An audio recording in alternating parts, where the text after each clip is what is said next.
E hoje nós temos aí convidados mais do que especiais. E eu queria chamar por uma convidada que ela conhece a Igreja da Floresta desde os 14 anos. Ela é professora do Hall B.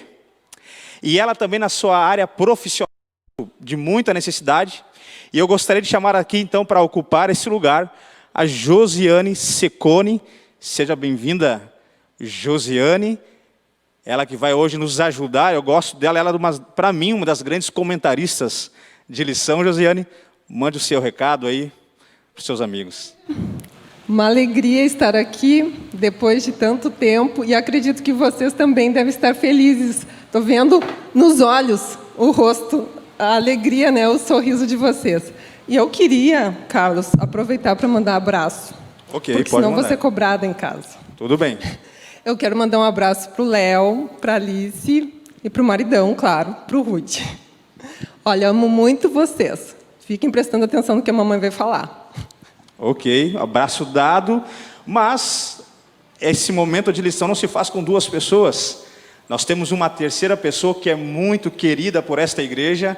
E essa pessoa querida, esse irmão querido, ele é ancião desta igreja.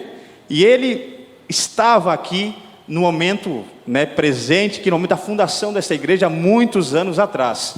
Ele, aos seus 80 anos de vida, com muita alegria, com muita gratidão a Deus, ele consegue correr 10 quilômetros. E esse fato é possível através do nosso querido irmão ancião, João Carlos Paris. Ele que vai abrilhantar aí Bom dia, a nossa mais uma escola vez. sabatina. É um prazer.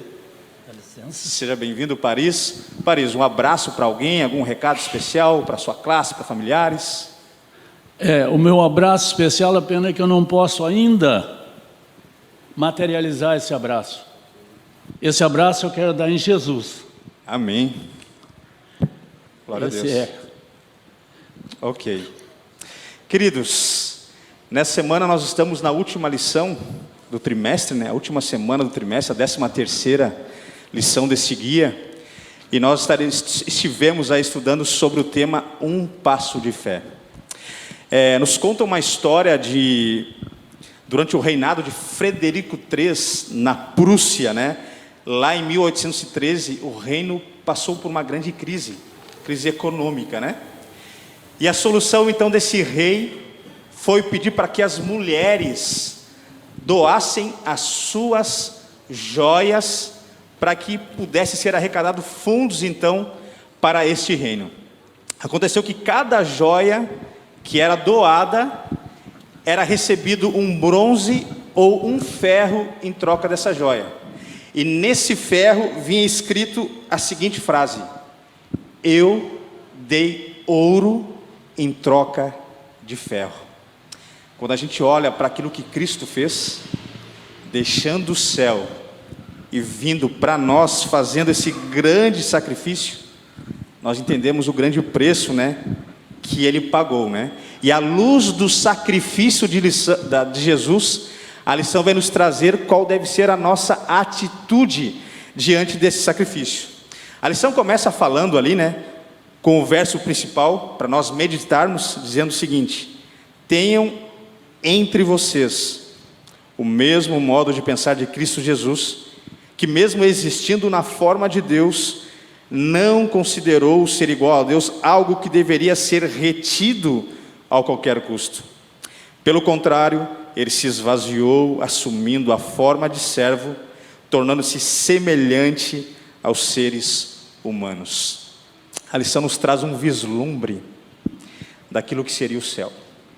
Começa a mostrar a maravilha daquilo que é a eternidade, se nós pudéssemos estar lá. E nos traz um contraste com a vida aqui na terra, com o sacrifício que Cristo fez por cada um de nós. E a lição nos traz essa reflexão sobre o nosso papel nesse processo de conduzir pessoas para esse lar eterno, irmão Paris.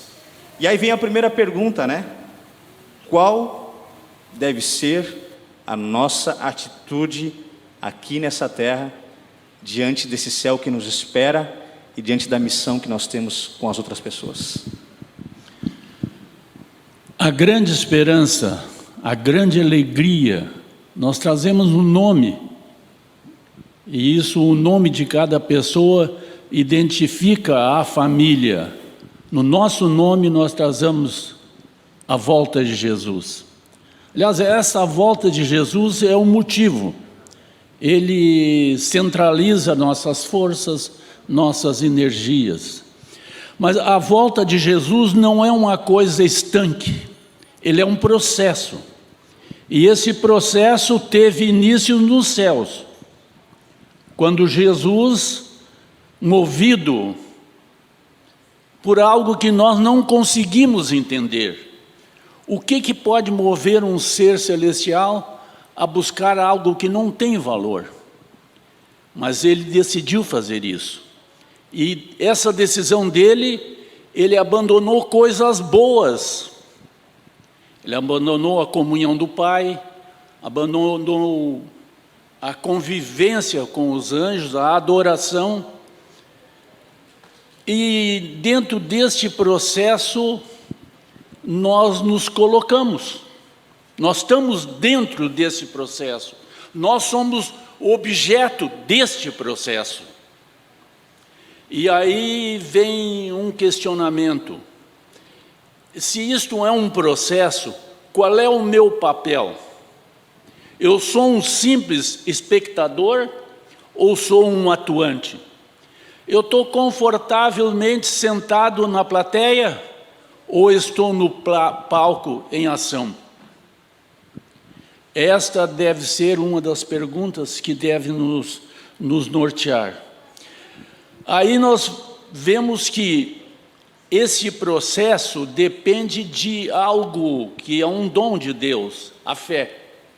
E nós entramos então no título praticamente da nossa lição. Nós já sabemos que a Bíblia é pontuada de atos de fé.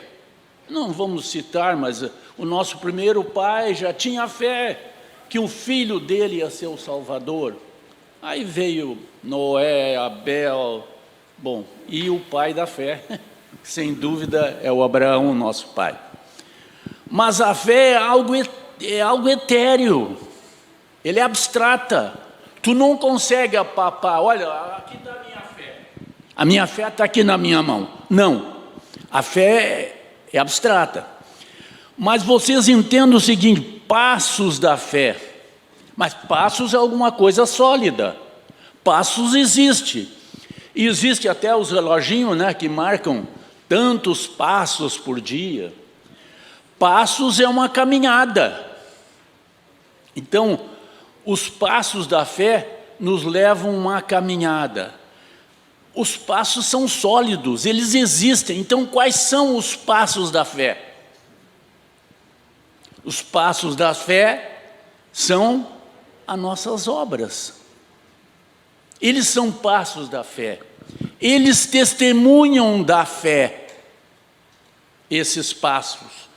E aí nós vemos em Hebreus, né? Hebreus, o que ele diz? Sem fé é impossível agradar a Deus. A fé é um dom do Espírito. Gozo, paz, longanimidade, benignidade, bondade, fé, mansidão, temperança e por aí vão os frutos do Espírito. A fé é um fruto, irmão. É um fruto que nós cultivamos, mas nós deixamos marcas por onde passamos. São os nossos passos. A nossa fé vai testemunhar que, como e quando você deve deixar suas marcas. E aí nós temos ainda que essa fé, resumir o verso que o irmão Carlos leu, okay. Eu fiquei pensando, tende em vós o mesmo sentimento, o mesmo modo de pensar de Cristo.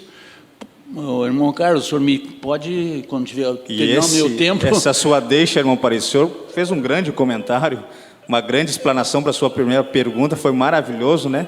O senhor nos deu essa deixa da fé, e nós vamos agora chegar na Josiane nesse pensamento. Mas então deixa eu só concluir. Conclui, irmão. Por favor, okay. Eu acho que isso aqui...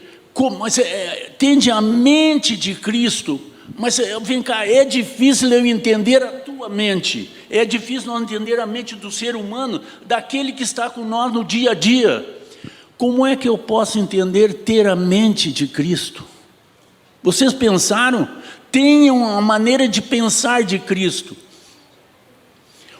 Então, eu só vou resumir. O que moveu a mente, note bem o que eu estou dizendo, a mente de Cristo a abandonar os céus?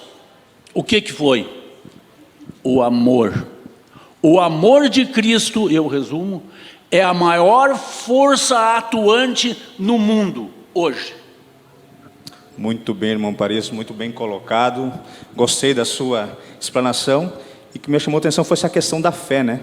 A atitude que a gente deve ter é uma atitude de confiança, de coragem, de que Deus está à frente. E da mesma forma que Ele fez um sacrifício por nós, nós também, naquilo que se diz, que dá respeito a buscar aos outros, nós também devemos fazer os nossos sacrifícios, né? E nos esforçarmos para atingir essas pessoas. Mas o irmão Paris entrou nessa questão de ter o mesmo pensamento de Cristo. E na realidade, Josiane, esse verso que traz aqui, o verso áureo principal da lição, para alguns até traz algumas distorções, né? Leva algumas pessoas até a entenderem errado o que o verso quer dizer. Mas assim, qual que era a essência então desse pensamento, né? Do pensamento e da missão de Jesus? O que significa esse texto? Olha só, Paulo faz essa recomendação para nós. Tenham entre vocês o mesmo modo de pensar de Cristo Jesus.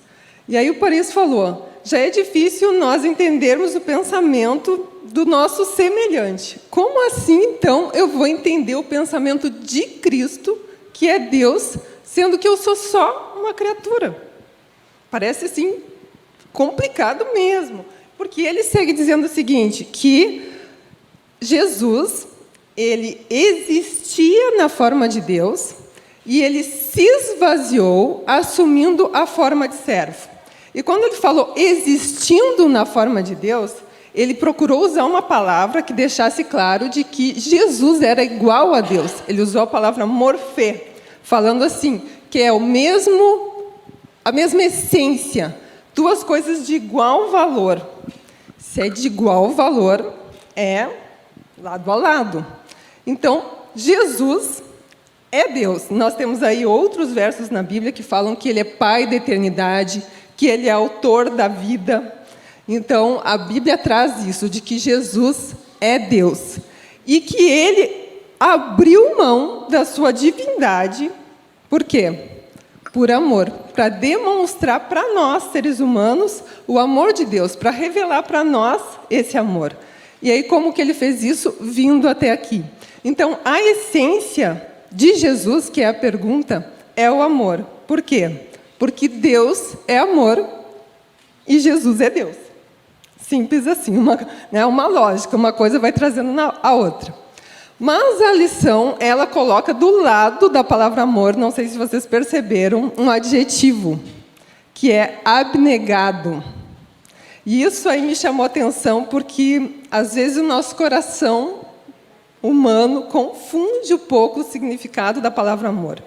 E aqui ele vem trazendo o seguinte, que é um amor altruísta, um amor que age em favor dos outros, que abre mão da sua própria vontade pelos outros. E aí que complica mesmo, porque como nós vamos pensar como Jesus se a gente quer fazer a nossa vontade? Nós estamos sempre procurando a nossa felicidade. E não que isso seja errado, porque Deus colocou no coração do ser humano, né, o desejo de ser feliz, Ele quer que a gente seja feliz. Mas a gente tem um coração egoísta, então a gente não consegue perceber. Distante de Deus, nós não conseguimos perceber que, para ser feliz, nós precisamos exatamente disso, de compartilhar o amor. Não é que nós precisamos dos outros para ser felizes, nós somos os únicos responsáveis pela nossa felicidade, mas ninguém é feliz sozinho. E aí eu me lembrei de uma música, ela é muito conhecida no meio católico, eu acho que foi o Padre Zezinho até que gravou, mas não tenho certeza se foi o primeiro. Talvez até vocês já tenham ouvido essa música, porque no meio evangélico ela também é cantada. Ela começa falando o seguinte, é uma pergunta que uma criança faz. o que é preciso para ser feliz? E aí, no refrão, então, é respondido: amar como Jesus amou, sentir como Jesus sentia, pensar como Jesus pensava, viver como Jesus vivia. E quando chegar ao fim do dia, eu dormiria muito mais feliz. Esse é o refrão da música. E eu sempre achei essa uma música assim, simples, infantil, até um pouco repetitiva, mas quando eu parei para refletir aqui em Filipenses 2:5, eu percebi realmente o significado disso. Que para que nós venhamos realmente alcançar a felicidade que a gente tanto procura, nós temos que pensar como Cristo. Só que aí volta aquela pergunta inicial: mas como assim? Como que eu vou pensar igual a Cristo se eu sou criatura e Ele é Criador? E aí eu lembrei de outra coisa, que é do nosso... Quando a gente começa a se relacionar, quando, sabe, namoro, assim, quando é adolescente, é papo para lá, papo para cá, e daqui a pouco fica um silêncio, e aí alguém dispara aquela pergunta assim, ó: o que tu está pensando? Vocês já ouviram essa pergunta? Ou já fizeram essa pergunta? O que tu está pensando? Só que o que acontece? O Paris vai ser prova disso. Depois de tempo de convivência, de anos de convivência junto, precisa ficar fazendo essa pergunta toda hora? A gente começa a se entender. A gente começa, às vezes, a olhar para a pessoa e já sabe o que está pensando. Às vezes tem aquela sala cheia, um monte de gente conversando, tu olha para o teu cônjuge, tu sabe já o que ele está pensando. Por quê? Porque a gente conviveu. Nós tivemos tempo junto. E eu entendi que aí está a chave para a gente pensar como Cristo. Nós vamos precisar ter convivência com Ele. Intimidade. Relacionamento. E sabe que quando a gente tem convivência com a pessoa, a gente fica parecido com ela. Sabe, é muito comum os casais começarem a ficar parecidos. Lá em casa eu parei para pensar em alguns exemplos para trazer para vocês e logo percebi o seguinte, que quando a gente casou, o Rudy gostava de dormir de luz apagada e eu de meia luz. Mas aí a gente foi experimentando, né? Um dia do teu jeito, um dia do meu. Hoje, com certeza, eu prefiro dormir de luz apagada. Ou seja, eu mudei e comecei a ficar parecida com ele. A família dele, por exemplo, tinha o hábito de tirar os calçados para entrar dentro de casa. A minha não tinha. Hoje eu tenho esse hábito também. Sabe? E para dizer que não foi só eu que mudei, eu gostava muito de ler, tinha o hábito da leitura, e o Rudy não tinha muito interesse. Mas ele vendo o meu interesse, as coisas que eu descobri através dos livros, hoje ele lê mais do que eu. Então, o que acontece? Com a convivência, nós ficamos parecidos. Então, é isso que é o chamado de Deus. Venha conviver comigo, venha ter intimidade comigo, leia a Bíblia, ore, tenha um relacionamento comigo. Assim você vai entender o que eu penso. E aí, olha só o que é a consequência disso. Um presente, porque aí a gente vai achar a verdadeira felicidade, que é o que a gente tanto procura. Nós vamos começar a pensar como Cristo, e aí nós vamos viver como Cristo, e nós vamos conseguir amar como Cristo. Que eu vou estar falando aí o Paris nas próximas respostas. E isso é libertador, né? Você ter a mente de Cristo é sair de uma escravidão desse mundo que nos prende. E a gente acha que pensar somente em nós mesmos é algo legal, mas na realidade, quando a gente para pensar nessa essência, a gente é escravo dos nossos desejos, muitas vezes escravos das nossas demandas, né? E quando surge esse relacionamento com Cristo, a gente começa a se colocar no outro. Nós sempre seremos escravos de algo. A escolha que decide, eu vou ser escravo do quê? Do bom ou do ruim? Do bem ou do mal? De Satanás ou de Cristo? Não tem meias palavras. Ou tu é do inimigo ou tu é de Cristo. Sempre nós estamos sob o comando de alguma coisa e de alguém. Interessante. E o nosso convite, o convite da lição da Bíblia é que nós sejamos servos de Deus, né? Libertos por Ele, tendo o mesmo modo de pensar, que é o modo que se coloca no outro. A felicidade da gente não está só na gente, mas está na outra pessoa. E era isso que Cristo fazia, por onde Ele andava, né? E por onde Ele andava, e na época que Ele passou por aqui, Ele deixava marcas, né? E deixou marcas em pessoas, Paris. Ele chamou pessoas para que o seguissem, para que entendesse esse compromisso com o outro, né? E uma das perguntas que nós temos aqui, meu irmão, é o que os discípulos, né, que foram esses escolhidos por Cristo, tiveram que deixar para seguir a Jesus. Como esses exemplos, Paris, nos ensinam sobre comprometimento com a causa de Deus. Eu fiquei pensando, e a gente fica pensando, o pescador fala de quê? De peixe. O construtor vai falar de prédios, construção. O agricultor, de agricultura. Esta é o normal da vida. Na Galileia, o lago, o mar, ele é cercado por montanhas. E o sol superou as montanhas e dourou o lago. Eu penso assim, eu estou tentando imaginar aquele dia. A onda chegava na praia, buliçosamente, molhava a areia. 2 homens caminham na praia. Um homem-deus, outro um comum, como nós. Aquele homem-deus estava focado no seu ministério, o homem comum focado em sua vida. E aí eu fico pensando, o diálogo, Jesus e Pedro caminhando, imaginem, vamos nos colocar na cena, Jesus, ô Pedro, como é que está a pesca? Ah, Senhor, está ruim. E já o egoísmo de Pedro, pensou, o mestre vai me dar alguma dica. Será que é o lado direito, o lado esquerdo? Mas, ô Pedro, o que tu faz com os peixes? Ah, Senhor, eu vendo, alimento a minha família, eu trabalho. Ô Pedro, não é muito melhor tu ser pescador de homens? Como assim, Senhor? E aí vem o ponto central desse diálogo. Vem e eu te farei pescador de homens. Ir a Cristo é conviver com Ele, é aprender com Ele e ser semelhante a Ele.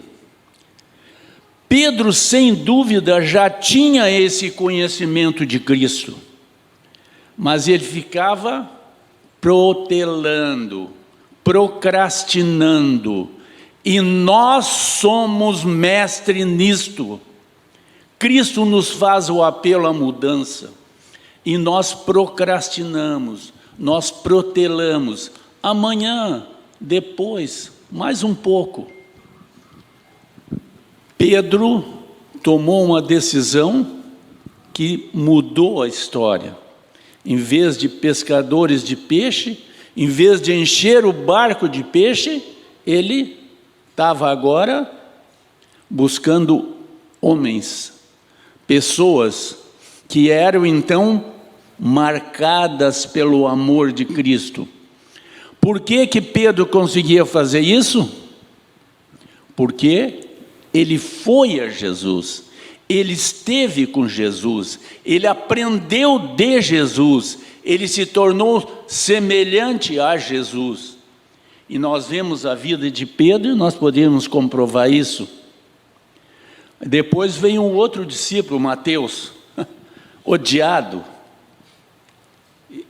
Ele era um dos piores da raça judia para os judeus. Cobrador de impostos. Ninguém gosta de pagar impostos, ainda mais quando é impingido. Mas Mateus já tinha ouvido falar de Jesus também. E ele já estava pronto. Mateus tinha tudo. Ele tinha dinheiro, posição social, mas ele tinha um vazio dentro de si. E esse vazio foi preenchido pelo chamado do mestre. Algo que deveria mudar a atitude. Em vez de cobrar, ele agora tinha que doar. Nós somos especialistas em cobrar. Tu te sentou mal, tu falou mal, mas agora Mateus não tinha mais que cobrar. Mateus agora teria que doar. Este foi o moto principal de Cristo, doar. E este deve ser o moto principal da vida de cada um de nós. doar, não cobrar. Cobrar não é nossa função. E eu quero... As respostas dos discípulos significa um total corte das relações do passado, deixando o emprego, família, para seguir a Jesus. Seguir a Jesus hoje não significa que teremos que deixar estas coisas, mas sim, notem bem, mas sim que estamos dispostos a deixar essas coisas se necessário. Que o Senhor nos mova nessa direção. Muito bom, irmão Paresi. O interessante dessa história é que Jesus nos encontra no lugar onde nós estamos. Seja no trabalho, na escola, numa corrida, no nosso lugar, na nossa realidade, Jesus nos encontra lá. E Jesus encontrou uma dessas outras pessoas numa realidade um pouco diferente. Alguém que estava perseguindo, indo contra os cristãos. E Jesus encontra então Paulo, que não foi transformado simplesmente para contemplar a Deus, mas ele foi transformado para aceitar, Josiane, um chamado bem específico, ao qual até me trouxe algumas questões na semana quando eu estudei, né? E aí fica a pergunta, assim como Paulo, nós somos transformados para quê ou por quê? E qual que é o nosso chamado hoje? Nós que já somos cristãos, com certeza conhecemos a história de Paulo. Ele, de certa forma, depois de Cristo, ele poderia ser chamado de pai do cristianismo.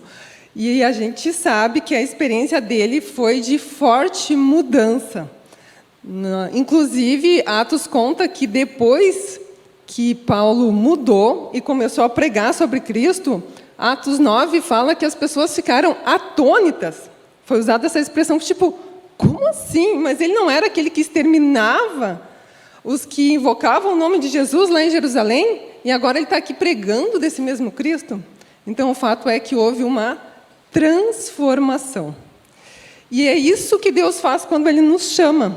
Ele nos transforma. Por isso, a gente não precisa se preocupar se eu estou preparado, se eu não estou preparado para aceitar o chamado de Cristo, se eu sou tímido, se eu sou extrovertido, se eu tive uma vida difícil, uma experiência complicada até aqui, ou se eu sempre fui adventista, frequentei ali o hallzinho A, o hallzinho B. Porque quando Deus nos chamar, Ele vai fazer o quê? Ele vai fazer uma transformação. Por isso, inclusive, que Ele chamou um perseguidor, Ele chamou pessoas como... pessoas mal faladas, como a mulher samaritana, uma prostituta, um cobrador de impostos, que ninguém gostava, os pescadores, que eram pessoas simples e letradas. Ou seja, qualquer um pode ser um candidato promissor, desde que esteja disposto ao quê? A ser transformado. Eu vi uma frase que eu gostei muito, está naquele livro, A Oração de Jabes. É um livro bem conhecido. Muito bom. Não lembro o nome agora do autor, mas ele fala o seguinte... olha só, que quando nós estamos conscientes das nossas fraquezas e entendemos realmente quais são as nossas limitações, quanto mais isso acontece, mais nós nos tornamos, então, capazes de realmente cumprir a missão que Deus tem para nós. Porque aí Ele pode nos usar, aí Ele pode nos transformar, sabe? Só que uma coisa que me chamou a atenção é que é o seguinte, Deus nos chama, Deus nos convida, mas Ele não nos obriga. E o que acontece? Nós estamos normalmente acostumados a viver a nossa rotina, o nosso dia a dia, a nossa zona de conforto, com os nossos pensamentos e as nossas atitudes, que até nos dão uma falsa segurança, né, de que está tudo bem, eu vou na igreja, eu faço a minha lição, sabe? Eu procuro ensinar para os meus filhos a respeito de Deus. Então, está tudo ok. Só que Deus nos convida a sair da zona de conforto. Mas o que é isso, sair da zona de conforto? Sabe? É dar um passo a mais, é se arriscar um pouco, sabe? É progredir. Mas por quê? Se está tudo bem. É porque Deus, Ele quer moldar o nosso caráter. Ele quer lapidar o nosso caráter, nos tornar mais parecidos com Ele, fazer com que o nosso pensamento seja o pensamento dEle, porque Ele quer nos preparar para o céu.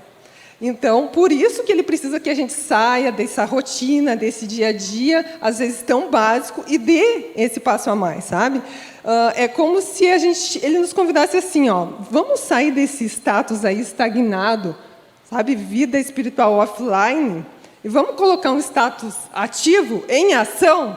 É esse o convite de Deus para nós. Só que uma coisa que eu queria que os irmãos notassem bem. Deus, Ele não nos chama porque Ele precisa de nós para salvar o mundo. Ele nos chama só porque Ele quer nos salvar. Sabe? E a gente precisa prestar muita atenção nisso, porque às vezes a gente se acha, né, super necessário. Mas não, na verdade, Deus nos chama porque Ele quer nos salvar. E aí vem o seguinte, então. Se Ele quer nos salvar, eu quero compartilhar desse amor que Deus tem por mim para os outros. Lembra que eu falei lá que o nosso coraçãozinho é egoísta? É. Porque se eu perguntar assim para qualquer pessoa que é aqui cristão, né, que vem à igreja, você ama Deus? Amo. Você quer seguir a Cristo? Sim. Você aceita a salvação em Jesus? Sim. Você quer estar no céu? Sim. E os outros? Que outros? Os outros que também aceitem a Jesus, que também amem a Cristo, que eles se virem. Naturalmente, o nosso coração, ele é dessa forma. Então, o que precisa acontecer? Jesus precisa vir nos transformar, nos ensinar de que nós precisamos nos importar também com os outros, porque isso é ser semelhante a Ele. Só os que forem semelhantes a Ele serão completados e chegarão, então, a ter um caráter perfeito, sabe? Então, assim, é uma mudança de percepção, sabe? Porque Deus, Jesus, no caso, né, na forma, Ele se envolveu, sabe? Nós estamos nos envolvendo, nós estamos tirando algum tempo para ajudar os outros, nós estamos dando algum recurso. Jesus nos convida a fazer alguns sacrifícios, a correr alguns riscos. Olha o que Ele fez pelos outros. Ele morreu pelos seus amigos. A Bíblia cita isso. Nós estaríamos dispostos a isso? Às vezes a gente não está nem disposto a passar algum constrangimento. Um acampamento a gente já cansa, né?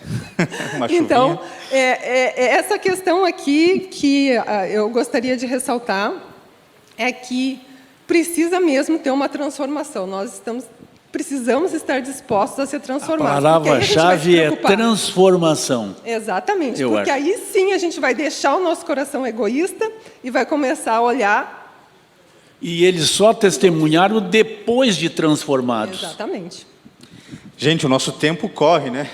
E aí nós não teríamos quase mais nada de tempo para respondermos as últimas perguntas, mas irmão Paris, irmã Josi, de forma breve, aquele recado flash, 1 minuto para cada um, para a gente encerrar esse momento gostoso de debate, de conhecimento, de recapitulação, tá? Irmão Paris, Paulo teve essa transformação, mas resumindo o que você já falou, né?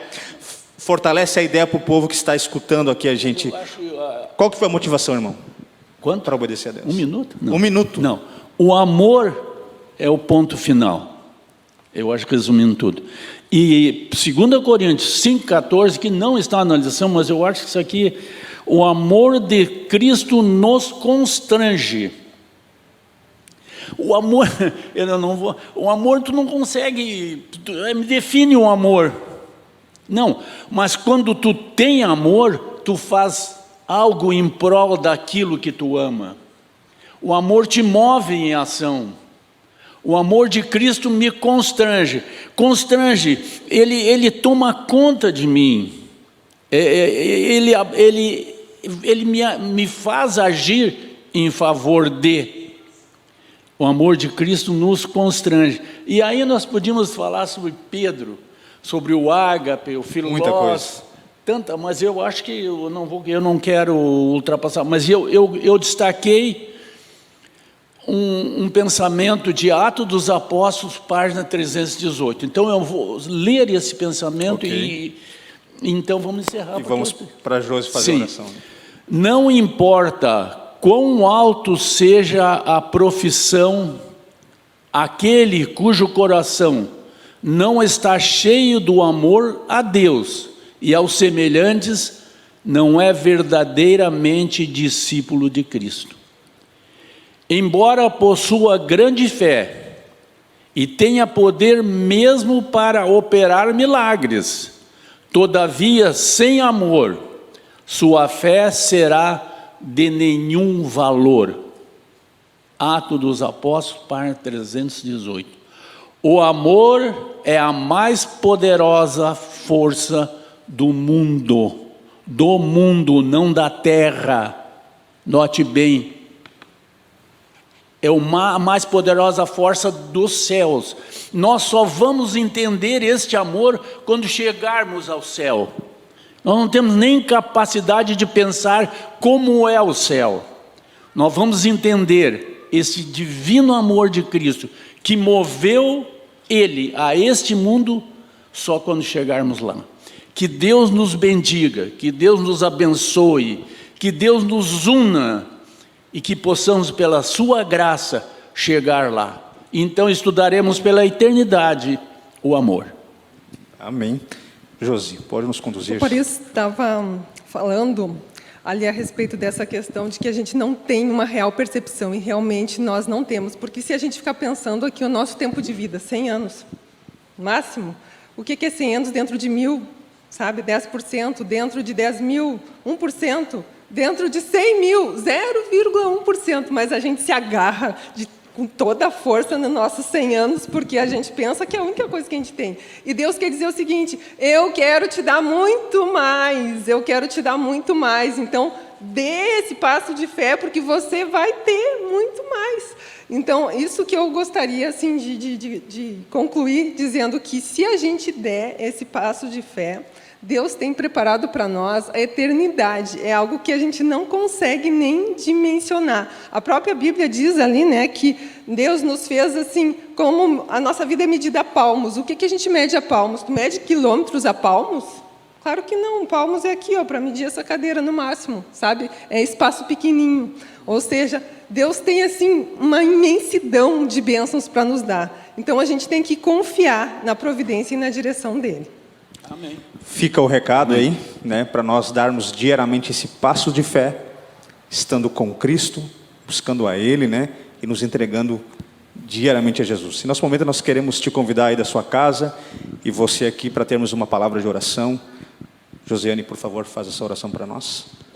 Senhor Deus, nós queremos te agradecer por estar em tua presença nessa manhã, para te louvar, para te adorar e principalmente, Senhor, para te agradecer por tu ter abrido mão da tua divindade, de todo o universo, para estar aqui ao nosso lado, nós, um pontinho aqui nesse planeta. Obrigada, Senhor Deus, por tu Amém. Se preocupar com cada momento do nosso pequeno tempo de vida e estar a cada instante nos preparando para viver a eternidade contigo. Amém. Senhor Deus, que nós realmente venhamos aproveitar essa oportunidade para um dia estar ao teu lado. Que hoje, Senhor Deus, tu nos transforme para que nós possamos pensar como tu, para que nós possamos viver e amar como tu. Nos Amém. usa, Senhor. Em nome e por amor de Jesus. Amém. Amém. Muito obrigado, queridos. Até a próxima semana, numa nova série, num novo tema. Que Deus nos abençoe.